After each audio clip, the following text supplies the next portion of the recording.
Recognize the honourable leader of the third party. Thank you, Madam Chair.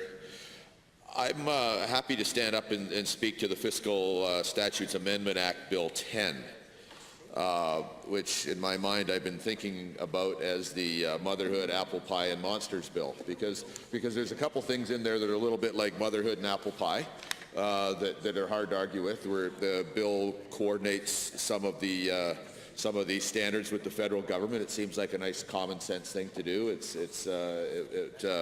makes sense. And the problem is the bill includes the monster, and the monster is taking the cap off the debt ceiling. Now, before this government was elected, came to the what they call power and what I call the responsibility to look after Albertans. The previous government had expressed it in different terms, but as much as I don't really care for the debt to GDP ratio, the previous government expressed it in different terms. The debt to GDP ratio before this government was about 4%, by far the lowest in the country. And there was a buffer there in the financial position, so the province faced with tough times would be able to react accordingly. And if people that didn't think that was a reasonable level then, I think many of them surely do now, faced with what we're faced with today. So so where we are now is that we've gone from a place where the government has gone from roughly a 4% debt to GDP ratio, and the last budget raised it to 15%, almost 4 times the amount of debt that the previous government had allowed itself. And that was like 4.5 months ago, 5 months ago tops, that the government said 15% debt to GDP is responsible. We won't go above that. It's a place where we think it's better than most provinces, which might be true, but I'm not sure that the province of Alberta should be reaching for the bottom. I think we should be reaching for the top. So as much as the government has a point that it's better than some of the other provinces, the fact that it's going completely the wrong way and reaching for the bottom should give all Albertans concern. That step alone would see Alberta increase its debt to nearly $60 billion in this budget. Now, here's the crazy thing. Here's the monster. The fact is the government wants to take the limit completely off, saying it's not enough that in 2019 every person coming to Alberta and every child born in Alberta will owe the provincial government $13,000 on day one. Welcome to Alberta. You now owe $13,000 to your province. But they're saying that's not enough. So I'm not sure, Madam Chair, what the government anticipates, whether they anticipate that they are going to borrow even more than their budget says they're going to borrow, or whether they think that their policies are going to cause the province's economy to shrink so much that that's going to put them offside. Perhaps it's both. In fact, I'm a little afraid that it's both. So, in other words, in order to get us past this, because this is clearly bad policy, this is clearly irresponsible, this is clearly a sign that things are out of control, I would like to, with your permission, Madam Chair, move an amendment that I think will improve the bill.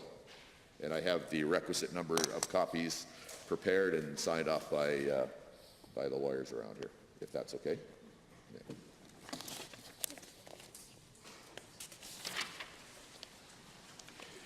Now, the amendment, Madam Chair, is it's a short one.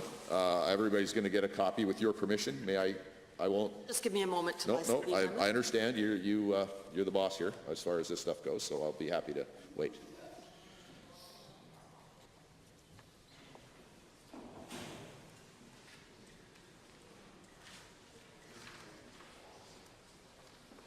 Go ahead, honourable member. Thank you.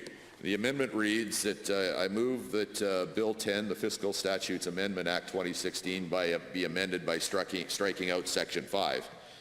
And of course, Section 5 is where the debt limit is the cap on the debt is removed. And the government shouldn't be all that negative about this, because what we're saying is, and listen, I didn't love or support the 15% debt to GDP ratio that the government put on a mere 5 months ago. But I'm saying let's not make it higher than what the government told us ever so recently was okay. This amendment is designed to protect Albertans, keep the debt ceiling in place that was instituted by this government so recently. The government just over a year ago took control of the government with a $7 billion fiscal sustainability fund, with coming off a budget with $1 billion surplus, and a debt to GDP ratio of about 4% max. And since that time, since this budget's come out, we know now the $7 billion fund will be gone. The $1 billion surplus will be replaced with a $10.4 billion deficit. And the government is now, on top of that, wanting to increase the amount they can borrow above the 15% debt to GDP ratio that they told us ever so recently was all they would need, and that was responsible, and that they could stick to that. So when you think about it, Madam Speaker, this isn't a big adjustment for government. This is just a chance for the government, if they support this, to say, yeah, you're right.